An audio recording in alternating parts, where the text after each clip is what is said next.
I'm free to go in all these spaces and do whatever I want. But I'm not 16. I'm a grown man.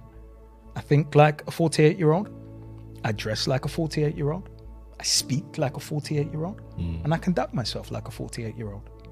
And we're men. You're a human being. Yeah. You got pressures. You go in. You've come in from this stressful meeting with me, pressing you. Then you're getting nagged because you don't spend enough time with your kids and your family. So I get it. So now I'm going to come to you with a different approach, because some people do an impersonation of what it looks like.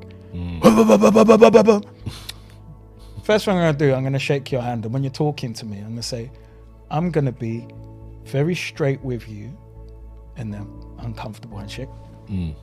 Like the shaky hand, man. And I'm just going to request the same integrity from you. Now, if it's within your capacity, there's no need to make up anything for me. And your optics aren't going to work because I'm protected and I see everything. And I say it just like that. And do you know why? Because you don't pay me.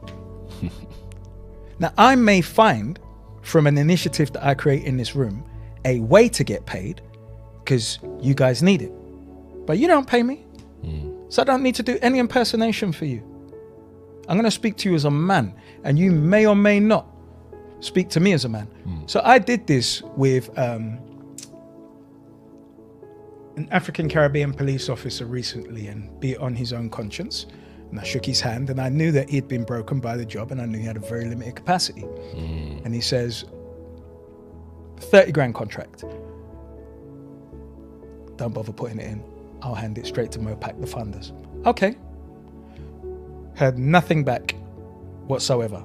Now, his PA had been contacting me because I set them on fire on Twitter and social media every time they do something, through AdPac and personally.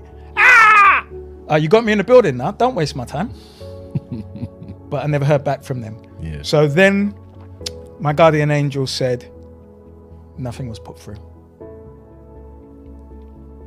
Really? And I said, okay. I said, I'm not angry. I said, I understand, because we're deeply programmed at a DNA level and it's been broken by the job. So I have empathy, We hear terms which my spirit, like an antivirus, enabled me to catch and throw away, like ethnic minority. Now, I don't do that. We're 1.5 billion. You sound like a silly Billy. And all my friends look like me, and where I live is the majority of us. Drop me out. Just cut it out. Stop. So I don't have the malware, like if I get together with 8 of my peers that some people would have, and then a funder says, yeah, it's a little bit too black, and then my too black programming kicks in, which affects my operating system. So now I've got to paint it with optics. No, I don't do that.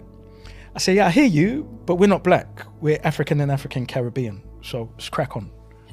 I take my chances. I'm all right. I'm comfortable in that room. Yeah. Because I'm me. Yeah. And I don't know who you are. You look like a biscuit bodyguard. You look like a manager of some sort that I enable. I'll be able to circumvent very quickly when I meet whoever you defer to. So, yeah. And I don't need to articulate any of that to humiliate them. I just look at them and I know you're not in my way. You're like a lamppost. When I see lamppost, I'm going to pass you.